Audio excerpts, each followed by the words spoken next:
And Coach Steve Prohm is with us now. The Field of 68 is where you find him, at the Field of 68 on Twitter. At Coach Prohm is where he is on Twitter. He's on the JohnstonRVCenter.com hotline with us now. Welcome in, Coach. How are you today? I'm great. Thanks for having me.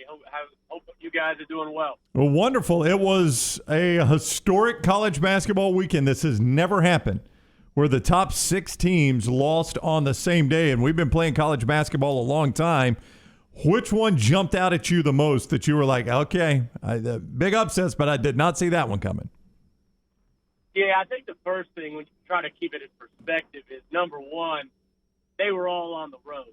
And it is hard to win on the road in college basketball, especially when you're going against really good teams. But I think the one that probably stuck out to me the most was Arizona going into Colorado. Obviously, that's a tough trip. You know, Utah, Colorado, that swing.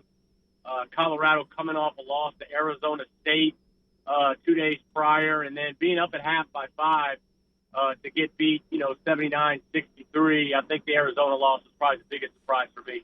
Yeah, it's sticking out west. I mean, I think we all agree, Coach, that Gonzaga is not what Gonzaga was last year, but typically we see them just roll through the Western Coast Conference.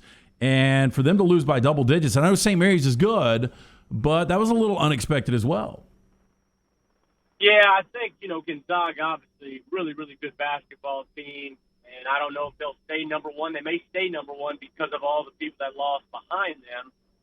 But I think when you look at St. Mary's, number one, those teams know each other so well. Twice a year. They've had such a great rivalry for years. They did a terrific job against Simeon Holmgren, being physical, being really, really active with their hands.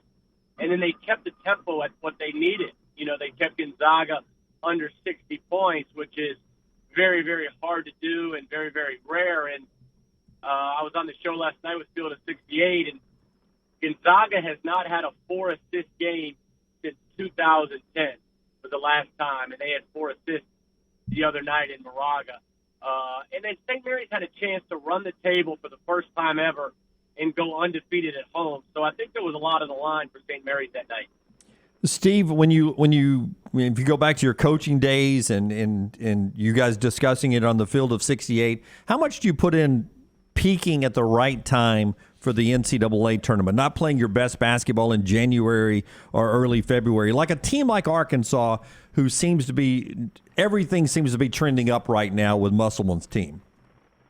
Yeah, I think they're a perfect example to where, they started off the year, obviously a lot of transfers, some good returners in the program, and everybody knows how hard, especially you guys being down there in Birmingham, how hard it is to win in Bud Walton Arena, to where they got off to a slow start, 0-3 in the SEC.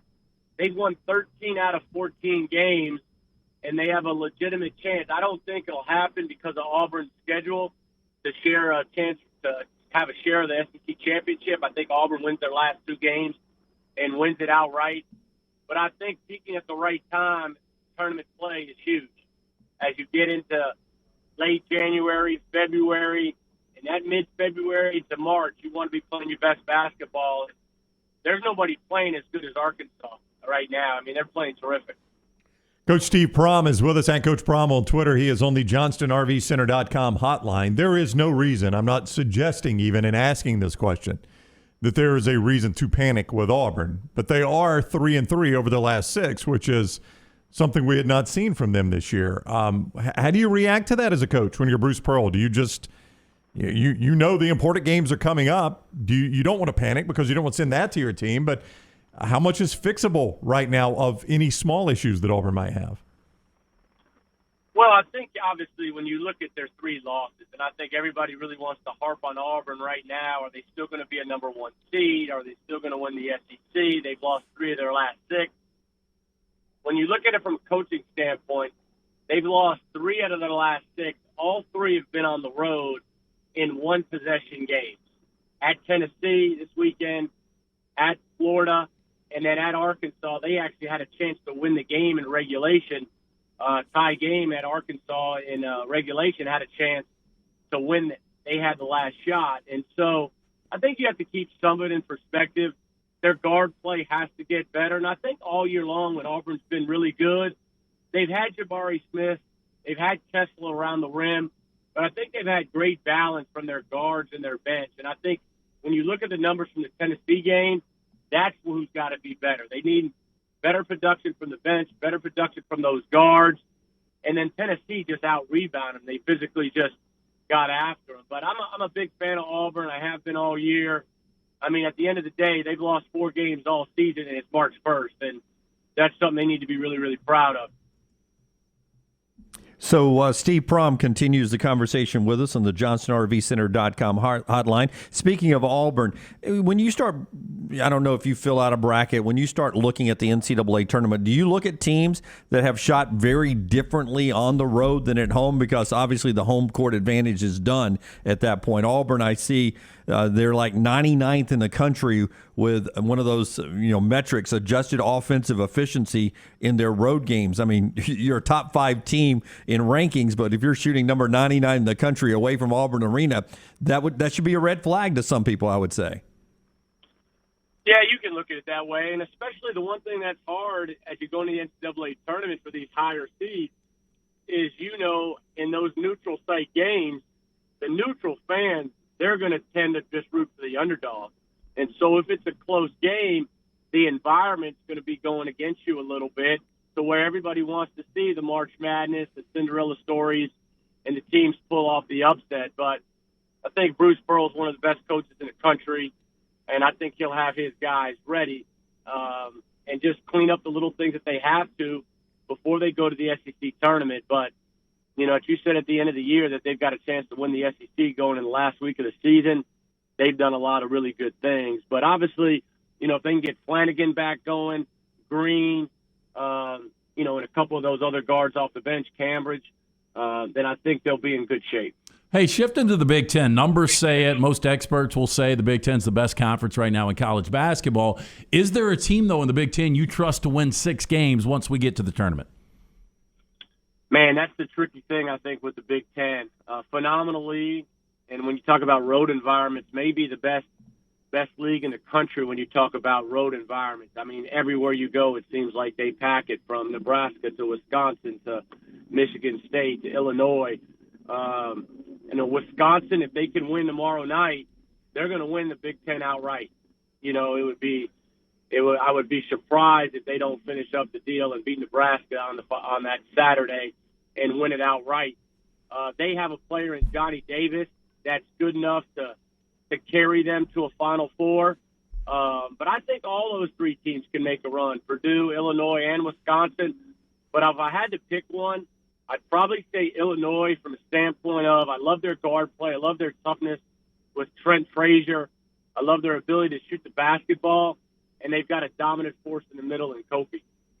Is there one, away from the power conferences in basketball, we start all the conference tournaments this week and next week. Is there one that you always enjoy, like which was the one that used to be played in Kansas City? It was like St. Louis, Arch Madness. Yeah, Arch Madness. The Mo Valley. Is there a conference tournament you enjoy a lot, Steve? I'm biased because I was in the league for 6 years and won the tournament twice. I think, I went to college at Alabama, and so I was around the SEC tournament a lot. I don't think there's a better conference tournament from a fan support and an energy in the arena than the Big 12. I think Kansas City, for that location, the way it's set up to where it's Kansas can get there, Kansas State can get there, the Texas schools are close enough. Iowa State, fills the gym. They call it Hilton South. I think from my experiences, the Big 12 is the best conference tournament in the country when you talk about not only the teams and the players, but the way it's supported, really from the first night to the last day. All right, we're going to end with what I will admit sounds like a dumb question coming out of my mouth, and I'm not sure how much of it isn't somewhat of a joke, but some Auburn fans are discussing the fact that all of their games, apparently, they have to play with a Nike basketball. As a coach, was that a big deal when you went to a road arena and it was a different basketball than you normally used? As I further got along, when I was at Murray State, I didn't really even think about it. Iowa State, we started doing that a lot from a standpoint of if we were going to play an Under Armour team, we practiced with an Under Armour ball. But I just think, man, the great players, man, they don't care. they're going to play with the ball they have, and the great ones are going to make great plays in the big moments, and so I wouldn't worry too much about that. I'd be more concerned of, are we really sharing the ball on offense, and are we getting back on defense? Yeah, Bruce would say that ball passes the same. It may not shoot the same, but it passes the same, right? Yeah, the ball's got to move, and if your ball moves, you'll get good enough shots to where they have good enough players there at Auburn, led by Jabari, that they'll be in good shape, whether it's an underarm ball, Wilson, or Spalding, or Nike. He is Coach Steve Prohm at the Field of 68, at the Field of 68 on Twitter, and go follow him on Twitter as well, at Coach Prohm. Thank you, Coach. Always good. Thanks, guys. All right, take care. Coach Steve Prohm with us on the Johnston RVCenter.com hotline.